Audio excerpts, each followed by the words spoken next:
semuanya. Assalamualaikum warahmatullahi wabarakatuh.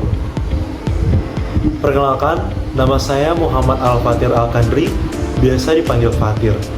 NIM saya 2403010097.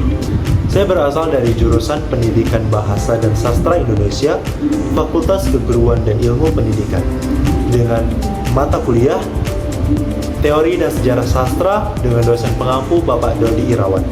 Berikut merupakan penjelasan tentang materi tersebut. Di sini saya akan menjelaskan tentang teori dan sejarah sastra. Yang pertama adalah pengertian dari sejarah sastra. Sejarah sastra adalah ilmu yang mempelajari tentang perkembangan sastra secara kronologis dari waktu ke waktu. Sastra dapat dikaji dengan menggunakan prinsip-prinsip karya sastra. Sejarah ialah kejadian yang terjadi di masa lampau. Dengan teori ini, berarti kita sedang mempelajari tentang teori atau sejarah di masa sebelumnya atau di masa lampau, dan akan dijelaskan kembali di masa yang sekarang. Sejarah sastra sendiri mempelajari tentang perkembangan sastra dari masa ke masa atau dari waktu ke waktu. Sejarah sastra dipelajari untuk mengetahui perkembangan budaya daerah yang terjadi pada masa lampau dan yang terjadi pada masa sekarang. Teori sastra. Teori sastra ialah cabang ilmu yang mempelajari tentang prinsip-prinsip, hukum, kategori, kriteria karya sastra yang membedakannya dengan yang bukan sastra. Jadi adanya perbedaan antara teori tentang sastra dan teori tentang bukan sastra. Sejarawan akademisi Muhammad Ali mengatakan bahwa pengertian sejarah merupakan keseluruhan perubahan dan kejadian-kejadian yang benar-benar telah terjadi atau fakta, atau ilmu yang menyelidiki perubahan-perubahan yang terjadi pada masa lampau. Menurut Ali, sejarah selalu mengandung konsep perubahan.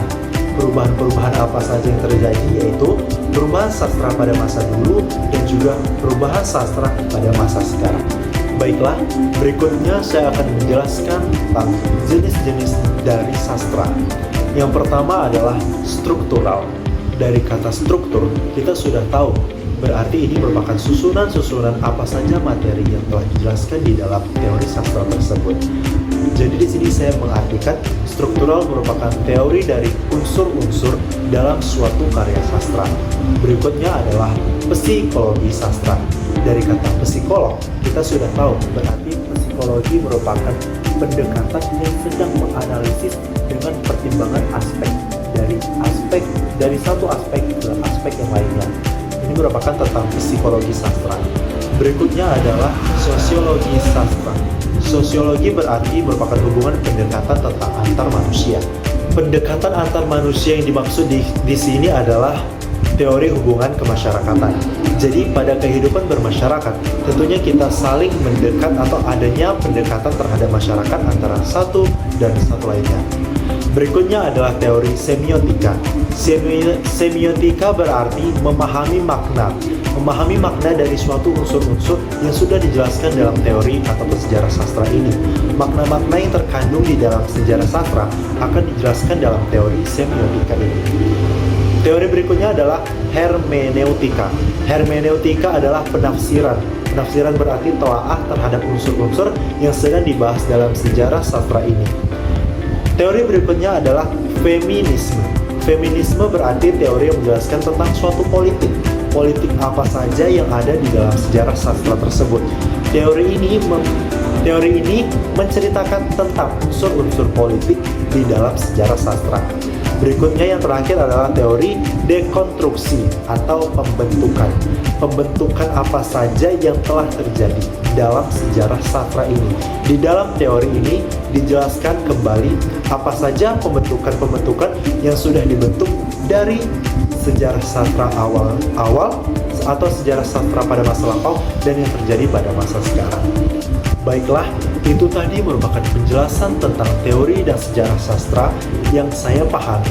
Dapat disimpulkan kembali bahwa teori dan sejarah sastra berarti merupakan unsur atau penjelasan tentang kebudayaan yang terjadi pada masa lampau dan dijelaskan kembali pada masa sekarang. sangat penting teori dan sejarah sastra ini untuk dijelaskan pada saat ini agar mahasiswa dapat mengerti dan memahami apa saja kebudayaan yang sudah terjadi pada masa lampau.